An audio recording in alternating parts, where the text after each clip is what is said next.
Hello student, welcome to my YouTube channel KH chemistry. मैं हूं आपका केएच सर। हम लोग लास्ट क्लास में क्या किए थे? मोल के बारे में डिस्कस किए थे एंड हम लोगों ने वहां पे देखा कि मोल एक काउंटिंग यूनिट है और 1 मोल इक्वल टू हमें एक नंबर मिला था। वो नंबर क्या था? 6.023 इंटू 10⁻23।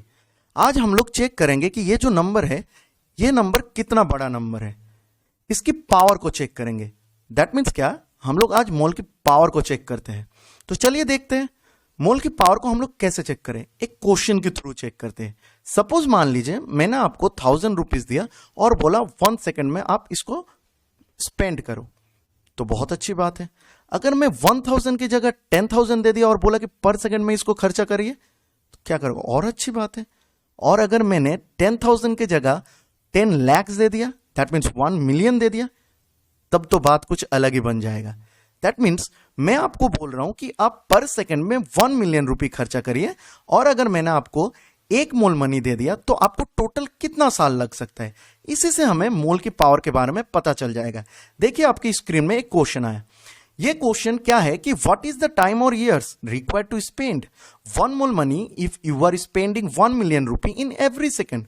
अगर आप पर सेकंड में 1 मिलियन रुपी खर्चा कर रहे हो तो 1 मोल मनी खर्चा करने के लिए आपको कितना साल लगेगा। तो चलिए इसका आंसर देखते हैं। 1 सेकंड में हम लोग कितना खर्चा कर रहे हैं? 10⁻6 1 मिलियन। तो 1 मिनट में कितना खर्चा करेंगे? मल्टीप्लाई इंटू 60 कर दोगे। और अगर मैंने पूछ लिया 1 घंटे में कितना खर्चा करोगे, तो 10⁻6 मल्टीप्लाई इंटू 60 मल्टीप्लाई इंटू 60। और अगर मैं पूछूं कि 1 दिन में टोटल कितना खर्चा करोगे पर सेकंड में, अगर आप 1 मिलियन रुपए खर्चा कर रहे हो तो मल्टीप्लाई 24 से कर दोगे।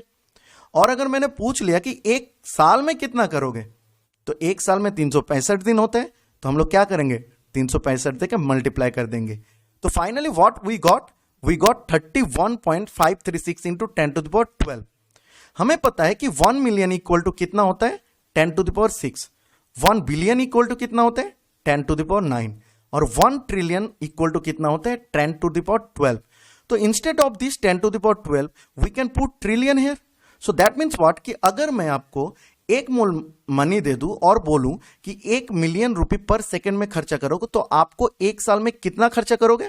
आप 1 साल में खर्चा करोगे 31.53 ट्रिलियन। तो चलिए देखते हैं अब 1 मोल मनी को कितना साल में खर्चा कर रहे हैं वो चेक करते हैं।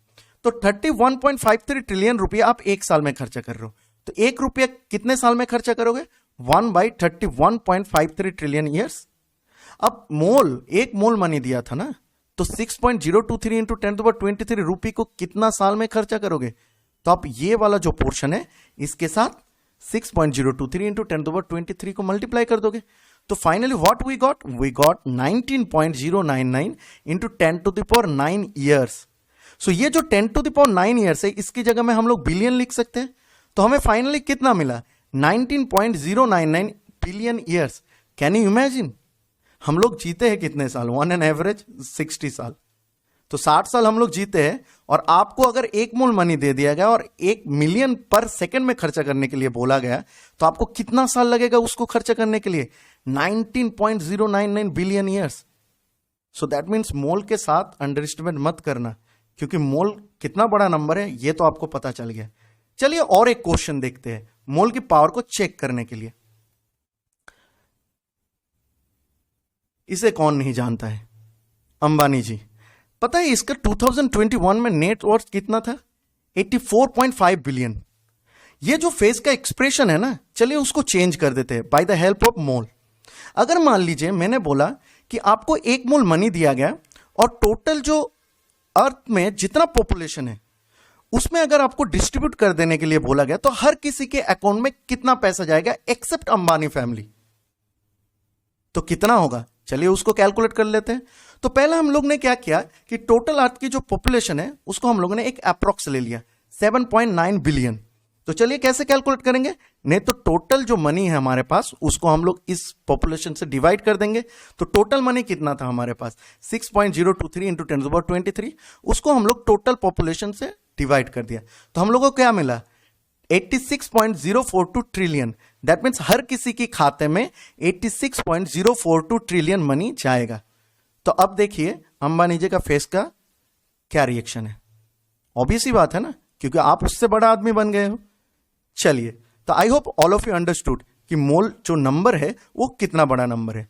हमें तो मोल समझ में आ गया, लेकिन अभी हमें मोल को कैलकुलेट करना है। तो मोल को हम लोग कैसे कैलकुलेट करें? इसके कुछ फॉर्मूलेज होते हैं, हम लोग उसके थ्रू क्या करेंगे, मोल को कैलकुलेट करेंगे। वो फॉर्मूला क्या क्या है? यहां पे मैंने 3 फॉर्मूला दिया। इस 3 फॉर्मूले के थ्रू हम लोग क्या करेंगे, मोल को कैलकुलेट करेंगे। तो अगर आपके क्वेश्चन में गिवन मास दिया गया है तो आप मोलर मास से डिवाइड कर दोगे, so you will get the number of moles. अगर मेरे को मान लो कि कोई भी सब्सटेंस दिया है एंड उसके अंदर जो भी नंबर ऑफ पार्टिकल है वो गिवन है और मुझे मोल कैलकुलेट करने के लिए बोला गया है, तो हम लोग क्या करेंगे, जो भी नंबर ऑफ पार्टिकल दिया गया है उसको हम लोग एवोगाड्रो नंबर से डिवाइड कर देंगे। हम लोग को क्या मिल जाएगा, नंबर ऑफ मोल्स मिल जाएगा। अगर मान लो मैंने कोई आपको आइडियल गैस दे दिया है और मैंने पूछा कि उसकी नंबर ऑफ मोल्स को कैलकुलेट करो, तो आप कैसे कैलकुलेट करोगे? Given volume at 1 atm and 273 kelvin temperature divided by 22.4। यहां पे ये जो 1 atm 273 केल्विन टेम्परेचर लिखा है, इसको थोड़ा ध्यान से देखिए क्योंकि ये बहुत ही इंपॉर्टेंट कंडीशन है। आगे इसके बारे में हम लोग बातचीत करते हैं। तो अब देखिए, अगर मैं इसको रिप्रेजेंट करूं तो कैसे रिप्रेजेंट कर सकते हैं? नंबर ऑफ मोल को हम लोग कैसे रिप्रेजेंट करते हैं? स्मॉल n देखें, मैंने गिवन मास को W ले लिया और मोलर मास को कैपिटल M ले लिया, तो हम लोग को फाइनली फॉर्मूला क्या मिल जाएगा, N इक्वल टू W/M। अगर मैंने गिवन नंबर ऑफ पार्टिकल्स को ले लिया N, कैपिटल N, और एवोगाड्रो नंबर हमें पता है, तो अगर मैं ये फॉर्मूला एस्टैब्लिश करूं तो हमें क्या मिल जाएगा, N is equal to capital N divided by Avogadro number. और अगर मैं इसकी जगह में लिखूं तो ये देखिए, N equal to volume at old STP divided by 22.4। अब मैंने यहां पे ओल्ड STP क्यों लिखा? अब STP भी क्या है, हमारे पास सवाल आ गया। तो चलिए अब हम लोग समझते हैं STP क्या है और ये मैंने ओल्ड क्यों लिखा। STP का मतलब होता है स्टैंडर्ड टेम्परेचर प्रेशर। तो स्टैंडर्ड टेम्परेचर प्रेशर क्या है, 1 बार एंड 273 केल्विन होता है। That means 0 degree centigrade and 1 bar pressure होता है। लेकिन पहले 1982 से पहले ये यूज किया जाता था, pressure 1 atm and 273 kelvin temperature.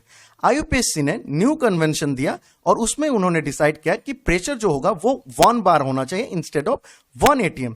तो अगर मान लीजिए आपके क्वेश्चन में STP लिखा गया है तो आप ये फॉर्मूला यूज करना, volume at STP divided bye 22.7।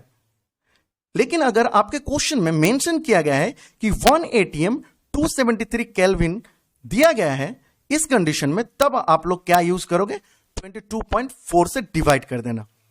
तो इसका मतलब क्या है कि अगर आप 1 atm 273 केल्विन लोगे तो इसका वॉल्यूम कितना आता है, 22.4। और अगर आप 1 बार एंड 273 केल्विन टेम्परेचर लोगे तो उसकी जो वॉल्यूम कैलकुलेट होकर आती है वो कितनी आती है, 22.7। Got it? तो इतना आएगा। तो ये दोनों कंडीशन आप लोग ध्यान से रखना। और ये जो आपके बात है, दैट मीन्स ये N equal to volume by 22.4 कैसे हुआ, इसको हम लोग गैस में पढ़ेंगे। गैस में एक इक्वेशन होता है जिसको हम लोग बोलते हैं आइडियल गैस इक्वेशन, वो होता है PV इक्वल टू nRT। यहां से हम लोग एक्चुअली N को कैलकुलेट करते हैं, N मतलब मोल, और N इक्वल टू क्या होता है, PV अपॉन RT। यहां पे हम लोग कंडीशन बिठाते हैं and finally we got what, number of moles. All of you understood I hope. अब देखो यहां पे हम लोग को एक नया टर्म मिला, मोलर मास। क्या आपको पता है मोलर मास क्या है? चलिए हम लोग देखते हैं। अब आप लोगों के लिए एक सवाल है, क्या atomic mass, molecular mass, molar mass सब सेम होता है या फिर डिफरेंट होता है? चलिए इसको हम लोग अगली वीडियो में डिस्कस करेंगे। तो तब तक के लिए थैंक यू, बाय। और अगर आप लोगों को इसी टाइप की वीडियो चाहिए तो फिर आप लोग प्लीज शेयर करिए, लाइक करिए और please don't forget to subscribe it.